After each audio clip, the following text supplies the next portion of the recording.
अगर ये वीडियो देख के एक लड़के के साथ स्कैम होने से बच गया ना, तो मेरा ये वीडियो बनाने का पर्पस फुलफिल हो जाएगा।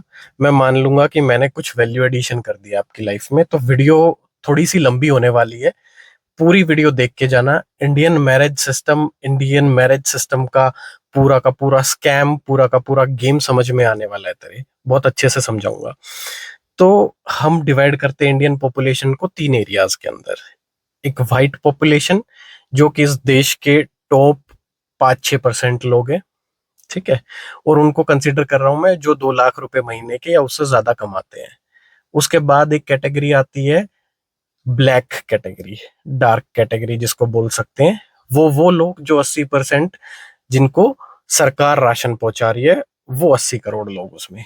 और जो बीच का बच गया, वो ग्रे पॉपुलेशन, ग्रे लोग हो गए, आपके और मेरे जैसे लोग, ठीक। वो 60 करोड़ लोग, जिन 60-70 करोड़ लोगों के पास, लाइक, मिडिल क्लास में है बेसिकली, ठीक है। 2 लाख से तो कम कमा रहे हैं और सरकार के राशन पे डिपेंडेंट नहीं है।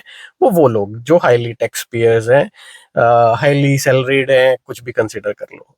अब बात आते हैं, अगर एक मिडिल क्लास का लड़का है, ठीक है, वो खुद को स्कैम होने से इंडियन मैरिज सिस्टम में कैसे बचा सकता है?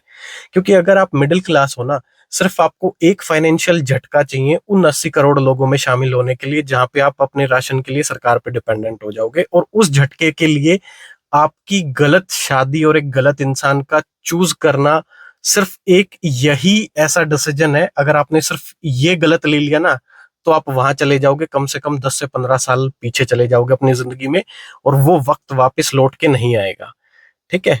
तो गलती क्या नहीं करनी है? पहली गलती, कि एक गलत पार्टनर चूज नहीं करना है। उसका भी क्राइटेरिया बताता हूं कैसे नहीं करना है। सपोज करो कि आपने शादी करनी है, और मोस्टली मिडिल क्लास लोग जो शादी कर रहे हैं, मैं एक बजट लेके चल रहा हूँ, लेट्स से कि 20 लाख का बजट है, ठीक है। 10 लाख तुमने अपनी पॉकेट से लगा दिए, 10 लाख का तुमने लोन ले लिया, ठीक है। तो वहीं से ही पहली गड़बड़ी शुरू होगी। फिर वो 10 लाख का लोन चलने वाला है 3 से 5 साल के लिए, तुम उस लोन को पे करोगे। और शादी भी लगभग तब तक पता चल जाता है 3 से 5 साल में कि शादी चलने वाली है कि नहीं चलने वाली है शादी। तो करते क्या हो कि फिर अगर वो शादी नहीं चली, तो अगर डाइवोर्स हुआ तो कम से कम 30 लाख वो बंदी भी ले जाएगी, उसका फिर से लोन लोगे।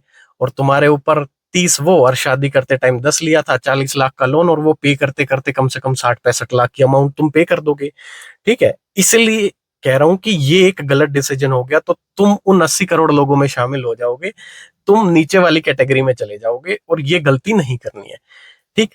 अब वो इंसान लालची है, सिर्फ पैसे के लिए आपसे जुड़ रही है, वो लड़की, उसका परिवार, ये कैसे फिगर आउट करोगे? ठीक।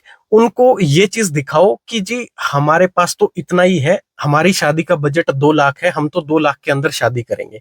चाहे तुम मंदिर में करो, चाहे तुम कोर्ट में करो, चाहे तुम क्लोज फैमिली फ्रेंड्स वगैरह बुला के उनको करो, कैसे भी करो, पर उनको ये चीज बोल दो कि हम तो 2 लाख के बजट में करेंगे। अगर वो लालची हुए तो वो पहले ही गेम से बाहर हो जाएंगे। अगर उनका ये लालच हुआ कि शादी कर लेंगे, बाद में पैसे ऐंठ लेंगे, ठीक, तो उनको ये चीज लगेगी कि ये तो भूखे नंगे लोग हैं, इनके पास तो कुछ है ही नहीं, ठीक। तो वो पहले ही बाहर चले जाएंगे। इट्स अ गुड साइन अगर वो मना कर रहे हैं। तेरा रिश्ता 2 साल के बाद हो जाएगा, तेरी शादी तो होनी है ब्रो, चाहे 2 साल बाद हो जाए, 4 साल बाद हो जाए, उस चीज से कोई फर्क नहीं पड़ना, ठीक। बट तेरे को इस चीज पर स्टैंड लेना ही पड़ेगा, ठीक है। तो वो अपना 2 लाख का बता के चलो उनको बजट, ठीक। अगर वो इंसान, मैं मान के चल रहा हूं कि अगर तेरे से 2 लाख में और उसी तरीके से शादी करने में रेडी हो गया, तो मोस्ट प्रोबेबली वो इंसान सही ही होगा जिंदगी में, क्योंकि वो पैसे के लिए तो नहीं आ रहा है, ठीक है। तो फिर वो तेरा तलाक वाला झंझट भी बच जाता है। तो तू ओवरऑल क्या है कि तू बैंक के लोन से बच जाएगा। और जो बैंक को तू लोन पे करेगा, और वो झटका जो तेरे को लगता ना, एक जिस चीज से तेरी पूरी फाइनेंशियल चीजें खराब हो जाती है, वो नहीं लगेंगी, ठीक। क्योंकि तेरे पास 10 लाख की सेविंग है, 10 लाख में से तूने 2 लाख में शादी कर ली, 8 लाख तो बचे हुए ना, तो उससे अपनी जिंदगी अच्छे से जी लेगा, ठीक है। होप ये चीज कुछ क्लैरिटी लेके आएगी तेरे जिंदगी में, कुछ थोड़ा बहुत वैल्यू एडिशन करेगी। और अगर ये वीडियो अच्छी लगी तो लाइक कर देना भाई, और अपने भाई को फॉलो कर लो। ऐसी ही और बहुत सारी वीडियोस मैं शेयर करता रहूंगा आपके साथ।